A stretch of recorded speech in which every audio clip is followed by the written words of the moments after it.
Hi everyone.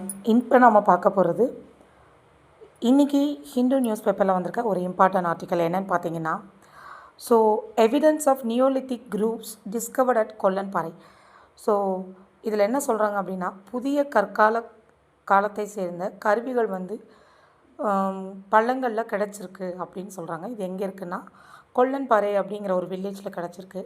So இந்த கொல்லன்பாறை வந்து எந்த ஏரியாவில் இருக்குது அப்படின்னு பார்த்தீங்கன்னா, நாகமநாயக்கன்பட்டி கிராமத்தில் வெள்ளக்கோயில் தாலுக்காவில் திருப்பூர் டிஸ்ட்ரிக்டில் இருக்குதுன்னு சொல்கிறாங்க. இது ஃபுல்லாகவே கோயம்புத்தூர் பேஸ்டு ஸ்ட்ரக்சரில் இருக்குதுன்னு சொல்லியிருக்காங்க. ஸோ இந்த புதிய கற்கால பள்ளத்துலேருந்து அவங்க என்ன கண்டுபிடிச்சிருக்காங்கன்னா, கருவிகள் கண்டுபிடிச்சிருக்காங்க. அது எப்படி இருக்குன்னா, ஷார்ப்பாக இருக்குதுன்னு சொல்லியிருக்காங்க. இது கால்நடை வளர்ப்பு சம்மந்தமாக பட்டது அப்படின்னு சொல்லியிருக்காங்க. ஸோ இது வந்து பார்த்திங்கன்னா 53 சென்டிமீட்டர் லென்த்லேயும் 18 சென்டிமீட்டர் வித்லேயும் 3.7 சென்டிமீட்டர் டெப்த்தில் இருக்குது அப்படின்னு சொல்லியிருக்காங்க. ஸோ அதில் சின்ன சின்ன கருவிகள் கண்டுபிடிச்சிருக்காங்க. தேங்க்யூ.